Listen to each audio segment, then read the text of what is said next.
कि भारत पाक युद्ध चल रहा था, उसमें जो शहीद हुए हमारे सैनिक साथी हैं, उन सभी सैनिक साथियों का हमारे पूर्व सैनिक साथियों की तरफ से नमन है, सल्यूट है और उनको हमारी तरफ से पूर्व श्रद्धांजलि है।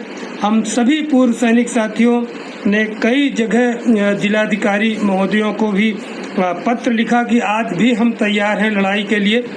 कई जिलों में मैं नहीं लिख पाया आदरणीय जिलाधिकारी महोदय को, लेकिन हम लोग आज भी अपने पूरे अनुभव जोश खरोश के साथ तैयार है सेना पे लड़ने के लिए, अपना सर्वस्व न्यौछावर करने के लिए। और उन सिविलियंस को भी श्रद्धांजलि है, भगवान उनकी आत्मा को शांति दे, जो पहलगाम में क्रूर आतंकी हमलों में मारे गए, निर्दोष लोग मारे गए और ऐसी कायराना जो हरकत की है, इसकी भरसक हम लोग निंदा करते हैं और ऐसा विरोध करते हैं। ज़रूरत पड़ने पे हम पूर्व सैनिक एक बार फिर से मोर्चा पे जाने के लिए तैयार हैं। तमाम तरीके से पत्र हम लोग लिख रहे हैं और भगवान हमारे देश में ऐसी एकता अखंडता बनाए रखें।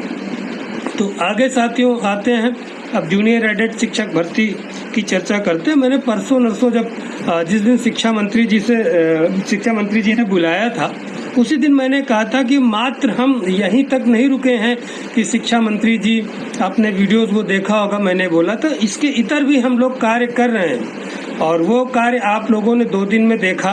पहला कार्य तो कोर्ट में जो डेट लगी थी, इसीलिए मैंने बोला था, कोर्ट से वो खारिज हो गई जो डबल बेंच में रिट दाखिल थी। एक मन में संशय था कि कहीं ऐसा न हो कि एक तो भर्ती प्रक्रिया ऐसे इतनी देर लटकी हुई है, कहीं फिर शुरू हो भर्ती और उसी समय स्टे मिलने के चांसेस होते हैं। जैसे भर्ती प्रक्रिया शुरू होती है, स्टे मिलने के उसी समय चांसेस होते हैं। तो वो मन में एक संशय था, डर था। लेकिन हमारे वकील साहब आदरणीय एस के मिश्रा जी सीनियर वकील साहब हैं, उनके पुत्र भी प्रैक्टिस करते हैं हाई कोर्ट में। एक बार फिर तीसरी बार उन्होंने हमको माननीय कोर्ट में विजय दिलाई और माननीय कोर्ट का भी, उच्च न्यायालय का भी बहुत बहुत आभार और धन्यवाद। हम लोग न्यायिक प्रणाली में इतना विश्वास करते हैं देश में, तो उसको हमको और हमारे प्रयास को हम लाभ मिला। तो ऐसा ही साथियों आप लोगों को फिर से मैं बताना चाहता हूं कि अब भर्ती जब अंतिम चरण में थी तो जो एक कांटा और था, जो डर था थोड़ा सा, वो खत्म हुआ।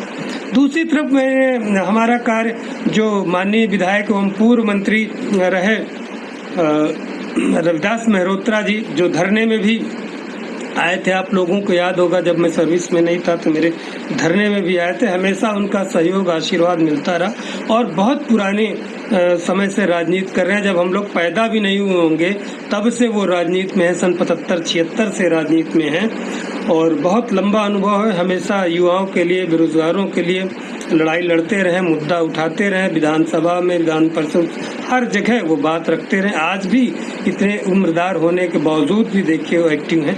उसी तरीके से माननीय शिक्षक विधायक श्री राज बहादुर चंदेल जी जो 84 साल के हैं, लगातार 6 कार्यकाल से विधायक हैं, मतलब 6 होता है एमएलसी का 6 साल, तो 36 से 40 सालों से वो लगातार विधायक हैं। आप समझिए वो भी लगातार प्रयास कर रहे हैं और उन्होंने कल एक पत्र लिखा है माननीय रविदास मेहरोत्रा जी ने आदर माननीय मुख्यमंत्री जी के लिए कि ये भर्ती प्रक्रिया शुरू किया जाए।